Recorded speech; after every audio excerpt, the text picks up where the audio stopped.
Hi, I'm so happy you're here. So, 2024 has been a year alike and unlike every other year. So, I think it's about time we debrief. So, welcome back to the It's a Girl Thing podcast. I'm Kate, and well, I feel like I should recite my mantra, but I don't know, this episode feels different. So, hi, I'm Kate. I'm a 19-year-old girl from New Zealand, and I'm really just taking life head on, one day at a time, and you're doing it with me. I thought, to summarise this year, I thought it would be wonderful for me to have some hot cocoa here with me to not only celebrate our own successes, but the mishaps and successes of the lovely girls who have all sent in Cocoa Confessions throughout the year.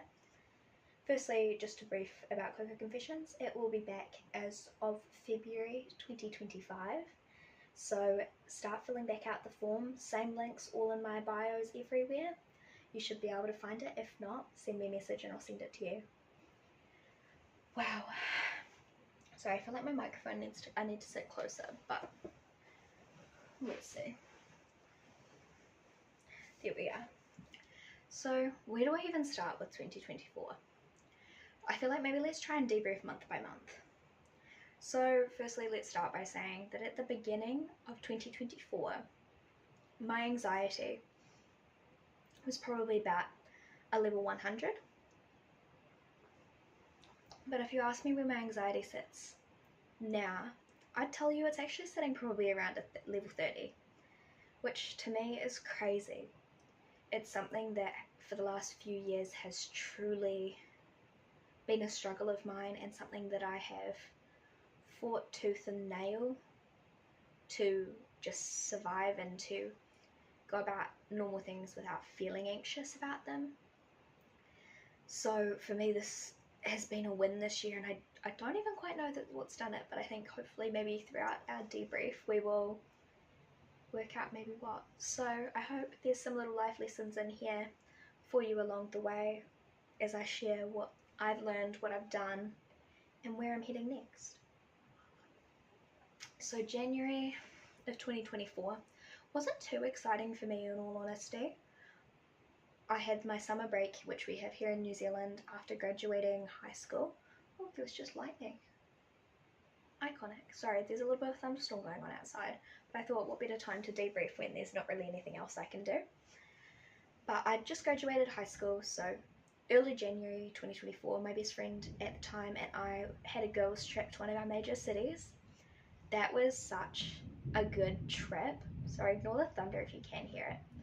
It was such a good trip, and lots and lots of shopping got done, and I think that was quite a nice challenge and gave me the independence of having a trip that I had done for the first time by myself. Well, not by myself, but with a friend. So that was good in itself. I loved that trip, and I'd definitely do another one. In February, I moved away from home. And I think truly that's one of the most rewarding and terrifying things I have ever done. If anybody ever asks you or tells you that moving away from the people and the life you've always known isn't terrifying and isn't hard, then send them my way, because I found it awful. I cried for days before I left, and then I kind of just moved, and I don't know if it was actually the lead up that made it so bad. I think I spent too much time in my own head overthinking it. But once I was actually there, it fully changed my perspective. I got the chance to live independently. I had nobody trying to chase me up on the things I didn't do. I had to cook for myself, I had to clean for myself, and it taught me a lot. It also was a huge part of both an anxiety builder in the beginning and then an anxiety reducer, because, well, nobody else was going to do the things that my anxiety stopped me from doing. So if I wanted them done, or if they needed to be done, I had to do it. I feel like that was the biggest part about February. I feel like in January I recorded a whole bunch of episodes with guests. Maybe that was February, because I know I did that while I was still at home. But that has been one of the coolest experiences about the podcast this year, as I have talked to some amazing people throughout the world, throughout New Zealand, Australia, a couple in the US, and it's been a blessing to have this small platform where I can connect you, my lovely, lovely girls, with people who have similar and different experiences to you, so that you know you're not alone.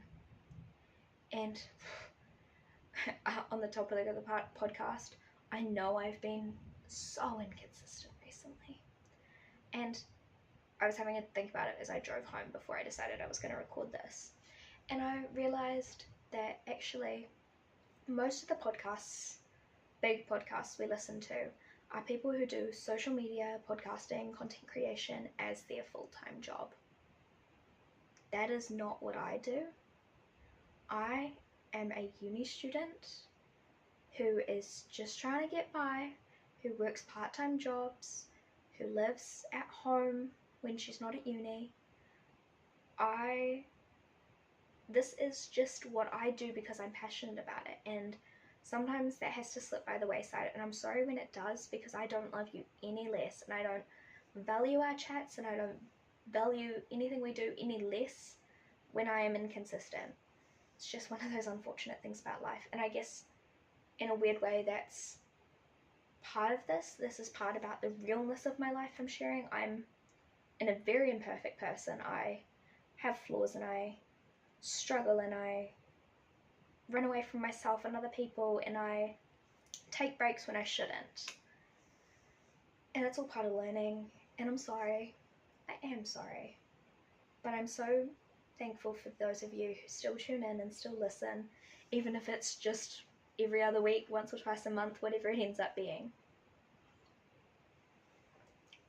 March was a good one. I'd really kind of got into the swing of uni and study, and I'd made some really good friends who I am so excited to go back to this coming year and get to live with again. I feel like I'm losing track. So much and so little happened this year. I'm just trying to think about March as a whole. And maybe I should have written notes, but I decided last minute I was going to record this for us. Considering that, 2025's in 2 days? A day and a half? 2 sleeps. I like counting things in sleeps. It's like when Christmas. Because a full day, it's not always a full day. It's often just like a sleep. Anyway, sidetracked. I feel like March, April, and May, and like June, all of that right in the middle was just winter. That was just me getting by, me building habits, going to the gym, studying, learning, doing a lot of tests. There were a lot of tests in April. That taught me that I need to study more. And I studied a little bit. I think going into my course, I didn't quite understand how much studying was required and the discipline that it was going to take. I think that's probably been my biggest struggle throughout this whole year, has been discipline. And I think it's something a lot of people struggle with.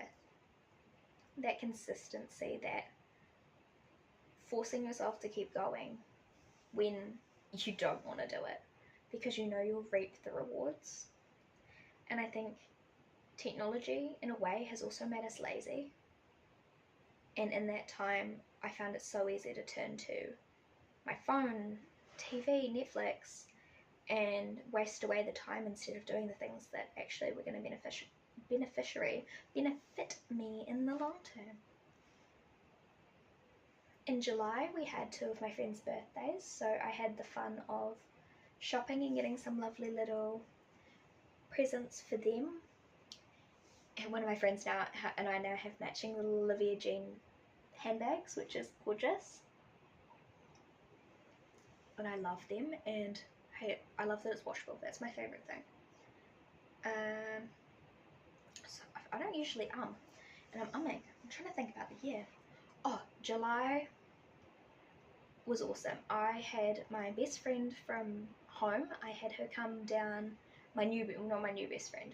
She's been one of my best friends for a while, but when my best, oh, this is where it gets confusing. Do adults say we have best friends and the best friend and the, like, because I feel like I have a little hierarchy in my head. There's the best friend. Then you've got usually a best friend, other best friend or best friends. And then you have your, like, your close friends and friends. And then you have, like, your acquaintances. Well, the best friend, the top one, and I had a huge falling out. Well, not huge falling out. We kind of drifted and some things had happened and we just didn't come right after that. But one of my wonderful other best friends really stepped into that role and has been an amazing support to me this year. And she came and she stayed with me for about a week in her holiday break in July. So I got to show her a little bit around the city I'm living in for uni, and we did a little bit of shopping in between my classes. We cooked dinner. We just spent time together, and that was such a blessing of the year. I think that's something I've learned from this year, and I'm taking away each and every day, is being intentional about the time that I'm spending with my friends and my family. Like being able to take time, even if it's just to comfortably coexist. You don't have to do stuff all the time, but maybe it's a card game, maybe it's sitting on the couch watching your favorite show, maybe it's going for a walk together, maybe it's cooking dinner together. There are so many ways we can slow down and actually meaningfully sorry, this is word mess for me, but hey, I'm being honest and we're being real, and that's what we're here for. There are so many ways we can like meaningfully connect with our friends and family. So that was July. August was exciting. We were on the countdown. We had our last couple of assessments. One not all-nighter pulled, but very late night, early wake up to complete an assessment. And so that was torture, but kind of fun because I did it with one of my friends. And then the rest of August was literally a countdown to placement. We were dying inside to go to placement. We wanted to more than anything. And it came up and we're like, we've learned this stuff. At the start of the year, we looked at our uni, like, course year content and went, oh my gosh, there's no way we can learn this in 6 months before placement. And here we were, August rolled around, and we were about ready to head off to placement. We knew the things we had to know to get there.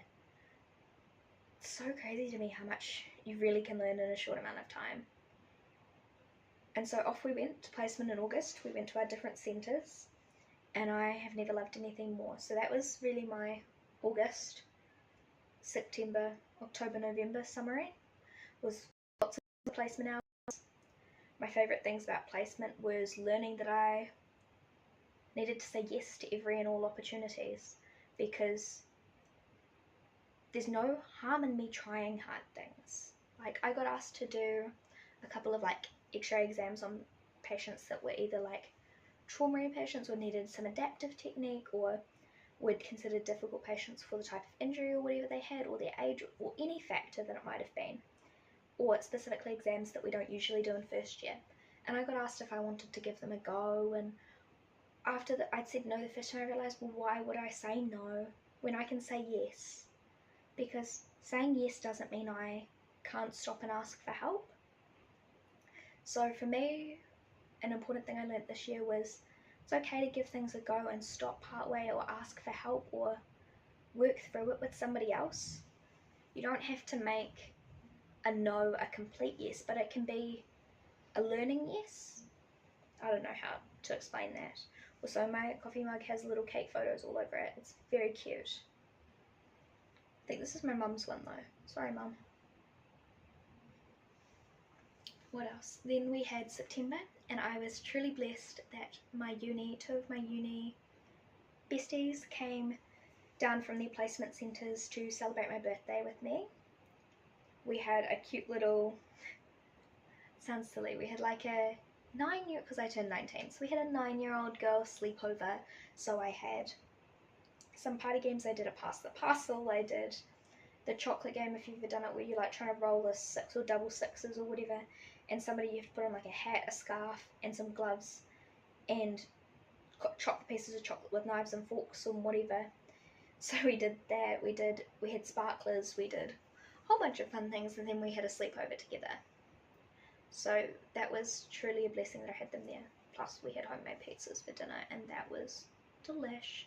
Really was a throwback to my childhood party games. Then when I came back from uni, I started working once a week, twice a week, or whenever I could get in hours at my part-time job as well, so was a very busy bee during that time. And then what else have we got to note? Lots and lots of work. As we talked about on one of the previous episodes, I failed a test, and that was a very hard realization for me because I am a very self-driven person, and so when I don't meet my own expectations, I didn't know how to cope. And I'm learning that it's okay to not pass things the first time if there's another opportunity there, that is. Obviously you want to pass the first time, but you're not always going to pass everything in life, and it's okay to be upset, and it's okay to take it as a learning opportunity, and it's alright to feel hurt by your own personal opinion of your failure, but it's not okay to not pick yourself back up and just keep going. The last couple of things that have been important for me this year are, unfortunately, we had a friend of ours and his older sister pass away in a car accident, and that was in December, and that was very painful for a lot of us. I wasn't crazily close with them, but he was my friend. But it was a tough time, and it's hard when people were hurting, and it's like he was my age, and the thing that I just can't get through my head is that life is so short, and it was just like taken from him. He didn't have a say, there was nothing else he could do. It was just there one moment and gone the next. And it made me really start thinking about my decisions and why do I put things off and put off living the life that I really want to live and my dream life because I need to do this before I need to graduate and I need to be living on my own to do that. Why don't I start now? Because I could die tomorrow. And it's an awful thought, but it's a thought that's quite humbling and redirecting. So that's, I think, really my final thing to say that's happened this year. And I just want to continue to say the intentional time with family and friends continued through like the Christmas season. I tried to reduce my time spent on my phone, so I did things like word searches, and I've grown an obsession to word searches, so we can talk about that another day. But just doing things that actually gave me the ability to connect with not only myself, but my friends and family, and for me with God. So it's been good that I've learnt those things to do. Finally, I want to say that it's okay if all you did this year was survive. Regardless, I am proud of you, because every year for the rest of our lives is going to be a roller coaster. There's going to be ups, there's going to be downs, there's going to be imperfect moments, there's going to be jolts where you're jolted back to reality and realise that you've done things wrong or you've hurt people, because we're human. And I'm still working on it. So I hope this episode was a little to see there's little ways we grow throughout the time. There's so often, I did nothing this year is what I feel like I want to say. But in reality, there are so many little things that happened this year that have all shaped me, and successes that I've made, big and small, that have got me to right here. And for the first time in a long time I can say I really like the person who's right here. I really like the person on the other side of this audio, on the other side of this video. I like where you are, I like who you are, and I hope you do too. So let's bring that energy into 2025. I am going to, hopefully next week, or sometime later this week if I feel in the mood, I will record and post an episode about preparing for 2025, talking about our goals, what we want to actually bring into it, and how we're going to do that, practical applications, and what my personal goals are for this year. I've made my little goal visioning board thing, and I've also got a little challenge that I mentioned briefly where I'm going to implement 12 new goals / habits, or break or make 12 habits in the 12 months of 2025. So one a month, which I think's achievable because it takes 21 days to implement a habit. Anyway, I think this is enough of me yapping about my year, but I hope you know that you did it, you made it, not long to go before it's 2025, and if it helps you to know you can start fresh, or you can continue all the work you've put in. You are so deserving of love, light, and joy. So, thank you that you're here, and I hope you have a great new year. All my love, Kate.